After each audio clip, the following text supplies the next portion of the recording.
नमस्कार मंडळी, श्री स्वामी समर्थ. आपल्या आर्किटिप्स या यूट्यूब चॅनलवरती तुमच्या सर्वांचे खूप मनापासून स्वागत आहे. मकर संक्रांतीच्या दिवशी काय करावे व काय करू नये संपूर्ण माहिती जाणून घ्या. नाते तुमचे आमचे हळूवार जपायचे, तिळगुळ हलव्यासंगे अधिक दृढ करायचे. तिळगुळ घ्या, गोड गोड बोला. मकर संक्रांतीच्या तुम्हा सर्वांना हार्दिक शुभेच्छा. मकर संक्रांत हा सौभाग्यवती स्त्रियांसाठी खूप खास सण मानला जातो, कारण प्रत्येक स्त्रियांना छानसं तयार व्हायला खूप आवडतं. त्यामुळे मकर संक्रांतीचा दिवस स्त्रियांसाठी खूप मोठा सण आहे.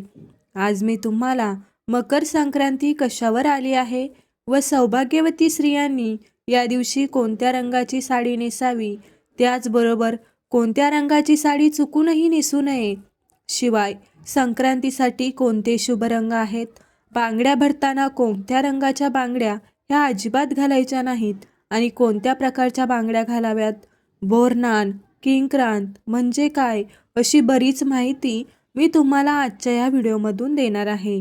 त्याआधी चॅनलवरती नवीन असाल तर आपल्या चॅनलला सबस्क्राईब करा.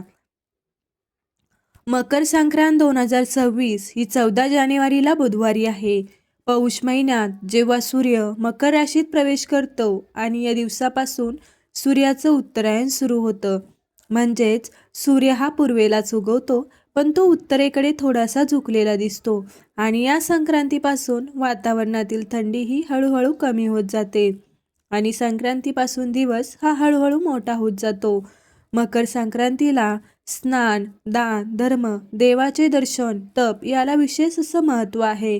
या दिवशी पवित्र नद्यांमध्ये स्नान करणं खूप पुण्यकारक मानलं जातं. संक्रांत जवळ आली की प्रत्येकाची चर्चा असते की यंदा संक्रांत कशावर आली आहे. चला तर मग पाहूयात. यंदा मकर संक्रांतीचा जो पुण्यकाळ आहे, बुधवार 14 जानेवारी 2026ला दुपारी ठीक 3:06 सूर्य हा मकर राशीत प्रवेश करणार आहे. हिंदू धर्मात संक्रांत ही एक देवता मानली गेली असून प्रतिवर्षी ती येताना वेगवेगळ्या वाहनावर बसून येते. मकर संक्रांतीचं वाहन वाघ आणि उपवाहन घोडा असेल. तिने पिवळ्या रंगाचं वस्त्र परिधान केलेलं असून हातामध्ये गदा घेतलेली आहे. तिने केशराचा टिळक लावलेला असून वयाने ती कुमारी आहे व बसलेल्या अवस्थेत असून, तसेच वासाकरता जाईचं फूल, तसेच ती पायास म्हणजे खीर भक्षण करत आहे. सर्पजाती आहे. भूषणार्थ मोती धारण केला आहे. वार व नक्षत्र नाव मंदाकिनी असून सामुदाय मुहूर्त 45 आहेत. पूर्वेकडून पश्चिमेकडे जात आहे व वायव्य दिशेस पाहत आहे. संक्रांतीने ज्या वस्तू परिधान केल्या आहेत त्या वस्तू महाग होतील. संक्रांत जेथून आली आहे त्या लोकांना सुख मिळेल. या दिवशी सूर्याला चंदन मिसळून जर अर्पण केल्याने मान वाढतो. तसेच संक्रांतीच्या दिवशी दात घासणे, तामसिक भोजन करणे, अभद्र बोलणे, झाडे तोडणे, कोणत्याही प्रकारची नशा करणे, तसेच या दिवशी मोठ्यांचा अपमान होईल असे कार्य आपल्याला चुकून देखील करायचं नाही आणि या दिवशी आपल्या घरामध्ये चुकून देखील मांसाहार हा बनवायचा नाही. आता बघा, संक्रांतीला स्त्रियांना प्रश्न पडलेला असतो की आता या दिवशी कोणत्या रंगाची साडी नेसावी, कोणत्या रंगाची साडी नेसू नये. तर आपल्या धर्मामध्ये प्रत्येक रंगाचं एक वेगळं आणि अनन्यसाधारण असं महत्त्व आहे. कारण प्रत्येक रंग तुम्हाला एक वेगळी ऊर्जा प्रदान करतो. काही रंग हे सकारात्मक शुभदायी लहरी प्रदान करतात, तर काही रंग अशुभ मानले जातात, नकारात्मकतेचं प्रतीक मानले जाते. पण आपल्या हिंदू धर्मात काही 4-5 रंग आहेत ते खूप शुभ मानले जातात. प्रत्येक कार्यासाठी किंवा देवकार्यासाठी हे रंग वापरले जातात. त्यामध्ये पहिला रंग आहे तो म्हणजे हिरवा. हा सौभाग्याचा प्रतीक मानला जातो. कारण बघा, नवरी लग्नामध्ये हिरव्या रंगाचा चुडा भरते किंवा महिला लग्न झाल्यावर हिरव्या रंगाच्या बांगड्या हातात घालतात, कारण त्यामुळे त्यांचं पतीचं आयुष्य वाढतं असं धर्मशास्त्र सांगतं. त्याचबरोबर शास्त्रात हिरव्या रंगाला खूप महत्त्व आहे. आपल्या देवीची ओटी भरताना हिरव्या रंगाचा ब्लाऊज पीस किंवा हिरव्या रंगाची साडी घेतो.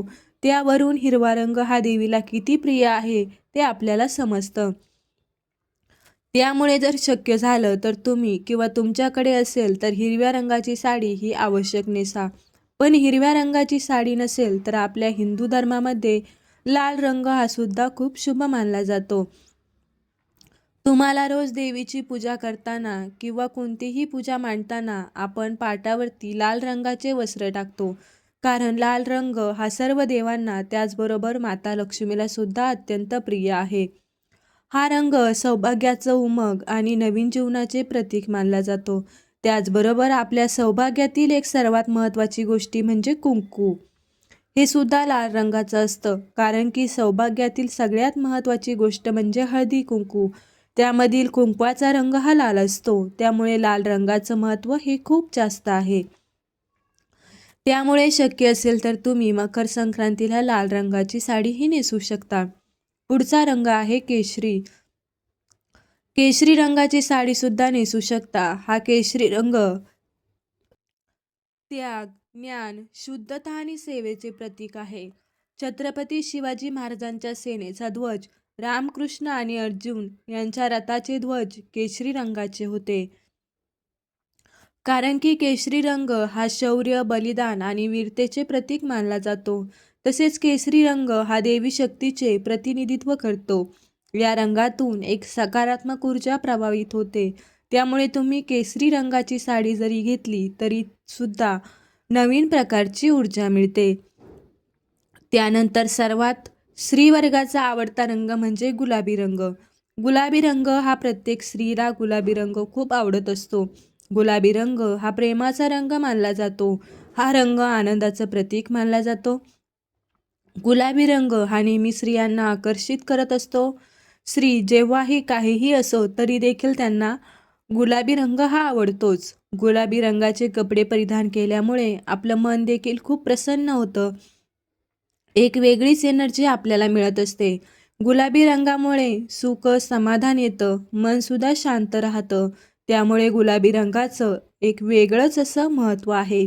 त्यामुळे तुम्हाला संक्रांतीला गुलाबी रंगाची साडी तुम्ही आवश्यक नेसू शकता.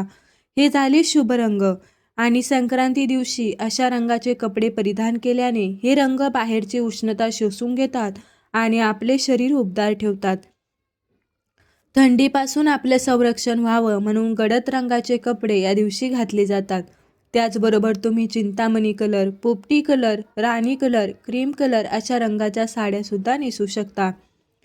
तसेच या दिवशी या रंगाची साडी आवर्जून घातली जाते. या सर्व रंगांच्या साड्या तुम्ही या दिवशी नेसू शकता. कोणत्या रंगाची साडी नेसू नये? फक्त पिवळ्या रंगाची साडी नेसायची नाही. कारण संक्रांती देवीने ज्या रंगाचे वस्त्र परिधान केलेले असते त्या रंगाची साडी किंवा वस्त्र या दिवशी परिधान करू नये असं सांगितलं जातं. म्हणजेच ही पद्धत पूर्वीपासून चालत आली आहे. यावर्षी म्हणजे 2026ला यंदा संक्रांती पिवळ्या रंगावरती आहे. त्यामुळे यावर्षी संक्रांतीला पिवळ्या रंगाची साडी आपण चुकूनही नेसायची नाही. त्यानंतर बांगड्यांबद्दल सांगायचं झालं तर संक्रांतीला प्रत्येक स्त्रिया बांगड्या भरत असतात. 16 शृंगार यामध्ये बांगड्यांचा समावेश असतो. त्यामुळे आपल्या हिंदू धर्मात बांगड्यांना सुद्धा खूप महत्त्व आहे. संक्रांतीला सर्व छान छान काठपदरच्या साड्या घालतात, व्यवसायाला जातात, हळदी कुंकू करतात, तिळगुळ देतात आणि त्यामुळे आपल्या हातामध्ये 2 तरी काचेच्या बांगड्या असायलाच पाहिजे. तुम्ही हिरव्या रंगाच्या बांगड्या घालण्याचा प्रयत्न करा कारण हिरवा रंग हा शुभ आणि सौभाग्याचं प्रतीक मानला जातो. आणि असं सुद्धा म्हणतात की हिरव्या रंगाच्या बांगड्या घातल्यामुळे आपल्याला सौभाग्यामध्ये वाढ होते, म्हणजेच आपले पतीचं आयुष्य वाढतं असं धर्मशास्त्र सांगतं. त्यामुळे शक्यतो तुम्ही काचेच्या आणि हिरव्या रंगाच्या बांगड्या घाला. बांगड्या घालताना एका हातामध्ये 6 आणि दुसऱ्या हातात 7 अशा प्रकारच्या बांगड्या घालायच्या आहेत. बांगड्या घालण्याचे नियम देखील आहेत. आपण कासारेकडे गेलो असता तो आपल्याला अशाच प्रकारे बांगड्या भरतो. म्हणजेच एका हातामध्ये एक बांगडी जास्त घालायची. मग बांगड्या तुम्ही कितीही घालू शकता. आपण यावर्षी मकर संक्रांतीला बांगड्या घालू तेव्हा पिवळ्या रंगाच्या बांगड्या आपल्याला घालायच्या नाहीत. मकर संक्रांतीला बांगड्या घालत असताना हिरव्या काचेच्या बांगड्यासोबत लाखेची एक बांगडी का होईना तुम्ही नक्की घाला. तसेच हिरव्या काचेच्या बांगड्या घालण्याचं अनन्यसाधारण असं महत्त्व आहे. तुम्ही सोन्याच्या कितीही बांगड्या घातल्या तरी देखील काचेच्या हिरव्या रंगाच्या बांगड्या ह्या आवर्जून घाला. बांगड्या घालत असताना मेटलच्या बांगड्या किंवा प्लॅस्टिकच्या बांगड्या चुकून देखील घालू नका. पिचक्या बांगड्या हातामध्ये ठेवू नका, त्यामुळे आपल्या घरामध्ये दारिद्र्य येतं. त्यासाठी पिचक्या बांगड्या असतील तर त्या लगेच हातातून दूर करा.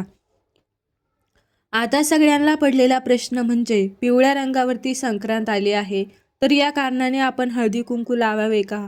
हळद लावावी का? तर हळद ही पिवळ्या रंगाची असते, तरी देखील आपण हळद लावू शकतो, कारण देवीने केशराचा टिळा लावलेला आहे. त्यासाठी केशराचा जो टिळा आहे तर तो आपल्याला या दिवशी लावायचा नाही. आणि आपण पिवळ्या रंगाची हळद वापरली तरी काही हरकत नाही. फक्त वस्त्रांसाठीच आपल्याला पिवळा रंग जो आहे तो वर्ज्य करायचा आहे. सणासुदीला आपण दागिने घालत असतो, कारण की दागिन्यांशिवाय आपला कोणता शृंगार हा कंप्लीट होत नाही. तर सोन्याचे दागिने देखील पिवळ्या रंगाचे असतात. तर मकर संक्रांतीला सोन्याचे दागिने घालावे का, असा प्रश्न देखील बरेच जण विचारतात. तर दागिने तुम्ही घालू शकता, कारण फक्त आपल्याला वस्त्राचा जो रंग आहे तो पिवळा आपल्याला वर्ज्य करायचा आहे. सोन्याचे दागिने, हळद तुम्ही वापरू शकता. यावर्षी मकर संक्रांतीला संक्रांती देवीने मोती धारण केलेला आहे. त्यासाठी तुम्ही मोतीचे दागिने जे आहेत ते दागिने तुम्ही वापरायचे नाहीत. या व्यतिरिक्त तुम्ही सोन्याचे दागिने वापरू शकता. तसेच यावर्षी संक्रांती देवीने वासाकरता जाईचं फूल घेतलेलं आहे. त्यासाठी आपल्याला जाईच्या फुलांचा गजरा हा अजिबात घालायचा नाही. या व्यतिरिक्त तुम्ही गुलाब, शेवंती, मोगरा, अबोली अशा फुलांचा गजरा घातला तर काही हरकत नाही. फक्त आपल्याला जाईच्या फुलांचा गजरा हा वर्ज्य करायचा आहे. यावर्षी मकर संक्रांती देवीने पायास भक्षण करीत आहे. म्हणजेच बघा, पायास भक्षण म्हणजे खीर. या दिवशी खीर आपल्याला चुकून देखील खायची नाही. तुम्ही कोणतीही खीर या दिवशी खाऊ नका, कारण की देवी जे करत आहे ते आपण करू नये असं सांगितलं जातं. त्यासाठी ती पायास भक्षण करीत आहे, म्हणजे खीर खात आहे. त्यासाठी या दिवशी आपल्याला खीर घरामध्ये बनवायची नाही आणि खायची देखील नाही. मकर संक्रांतीच्या दिवशी दान करण्याला अनन्यसाधारण असं महत्त्व आहे. या दिवशी तुम्ही नवीन भांडे, गाईला घास, तिळपात्र, गूळ, तीळ, सोने, भूमी, गाय, वस्त्र, घोडा इत्यादीचं यथाशक्ती दान करू शकता. बुधवारी जानेवारीला संक्रांत हा सण साजरा केला जाईल.